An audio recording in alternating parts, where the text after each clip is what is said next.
Kenapa ya film animasi Indonesia banyak yang gagal? Lihat aja dari film animasi Juki the Movie, penontonnya cuma 600 ribuan.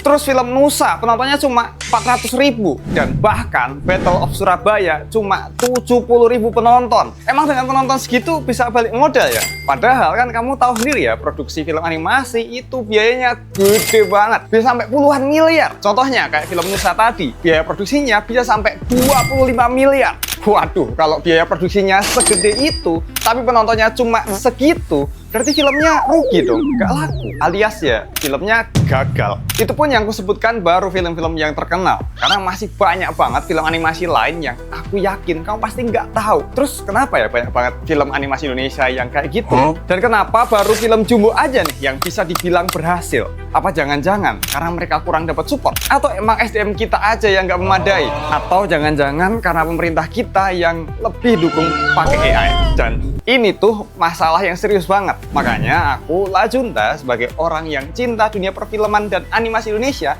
bakalan ngulik dan menemukan jawaban dari masalah ini. Jadi tonton video ini sampai selesai.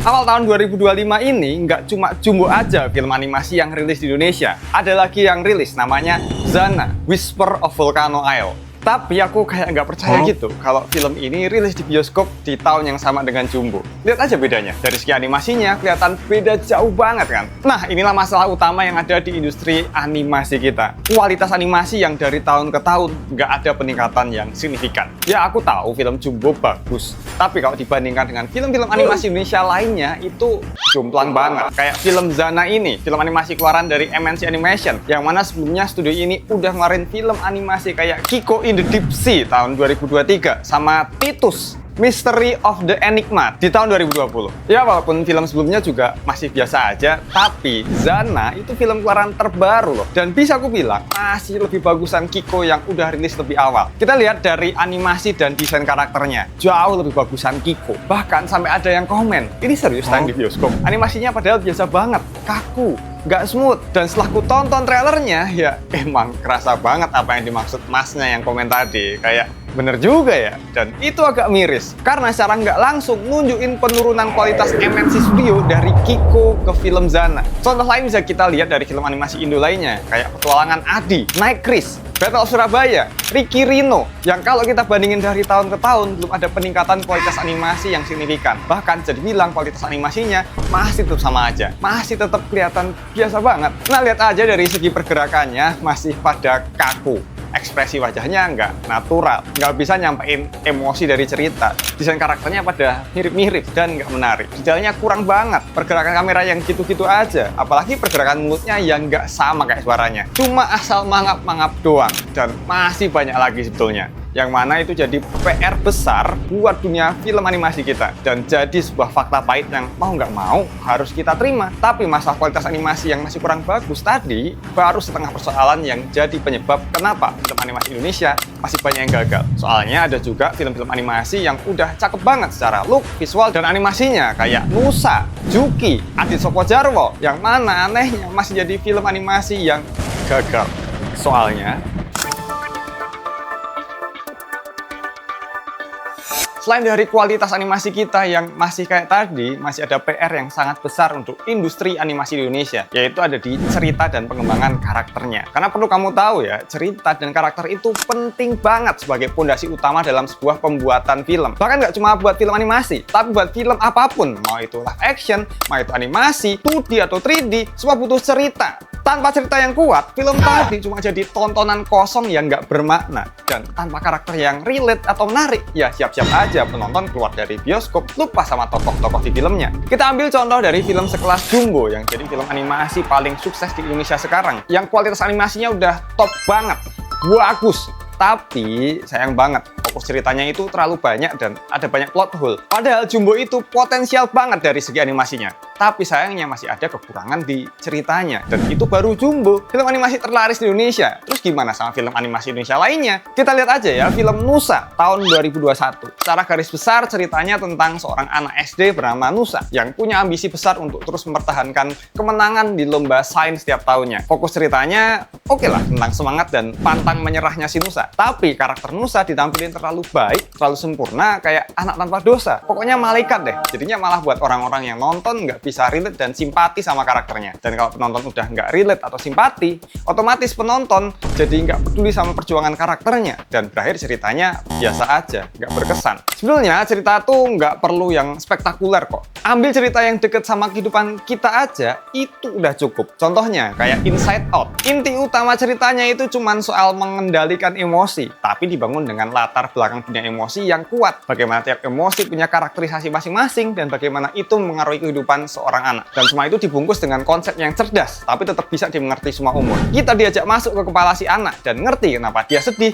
kenapa dia marah, kenapa dia bisa berubah. Relatable banget, itu yang bikin ceritanya ngena. Contoh lainnya dari film Beauty and the Beast, film animasi Disney yang rilis tahun 1991. Ceritanya sederhana, tentang seorang gadis yang terjebak di kastil bersama makhluk buas. Walaupun latar belakangnya fantasi, tapi kedua karakter utama, si Belle dan Beast, sama-sama punya momen buat karakter development. Belle yang keras kepala jadi mau mendengarkan dan toleransi. Beast yang egois jadi mau berkorban. Dan pesan moralnya, jangan hakimi buku dari sampulnya. Itu ngena banget di film lawas ini. Ya, sebegitu pentingnya kekuatan cerita dan pengembangan karakter dalam sebuah film animasi. Karena pada akhirnya, nggak cuma visual yang bakal bikin orang inget sama filmnya, tapi juga karakter dan cerita di dalamnya. Ngomongin soal kesan yang membekas, kadang bukan cuma dari cerita aja sih. Wangi juga bisa ninggalin kesan. Contohnya kayak parfum yang ini nih, bau susu. Jelas bakal ninggalin kesan yang creamy. Atau mau kesan yang bikin mudah dikenang. Ada nih parfum unisex dengan aroma yang dijamin bikin berkesan buat yang nyium.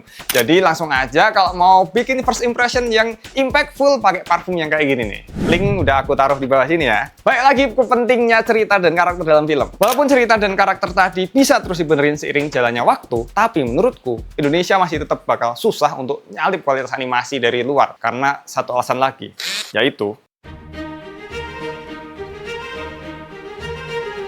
standar tontonan animasi Indonesia tuh udah setinggi langit cuy. Soalnya selama ini kita cuma jadi konsumen animasi dari luar negeri aja. Akibatnya standar kita untuk animasi 3D sekarang ya yang selevel Pixar, Disney, atau DreamWorks. Sedangkan buat animasi 2D minimal harus kayak studio Ghibli atau Makoto Shinkai. Jadi ketika penonton Indonesia yang udah terbiasa nonton karya sekeren itu dikasih film animasi lokal yang ya masih dalam tahap berkembang, ya wajar kalau banyak yang nggak tertarik nonton. Karena di kepala mereka animasi itu ya harusnya kayak Disney atau Ghibli. Makanya ekspektasi penonton jadi tinggi banget, bahkan buat karya lokal sekalipun. Masalahnya hal ini jadi tantangan besar buat para animator lokal. Kalau misalnya bikin 3D tapi masih kaku, nggak kayak Disney, Pixar kualitas animasinya, nggak ada yang mau nonton. Bikin animasi 2D tapi bukan anime kayak di Jepang, atau bukan kualitasnya Ghibli, ya juga nggak laku di Indonesia. Akhirnya para animator ini harus menghadapi ekspektasi penonton yang ngarepin animasi level Pixar sambil masih terus berkembang. Nggak sedikit yang akhirnya ragu buat ngeluarin karya, karena takut dibandingin sama studio-studio besar luar negeri. Tapi di sisi lain, kalau mereka nggak bikin karya, industri animasi Indonesia nggak bakal berkembang dan nggak bakal kemana-mana. Jadinya serba salah. Mau berkarya takut gagal, tapi kalau diem aja ya tetap jalan di tempat. Untungnya aja dengan adanya Jumbo kemarin, jadi ada angin segar yang bisa kasih harapan buat perkembangan animasi Indonesia. Walaupun tetap bakalan susah banget ya kalau mau nyaingin animasi luar,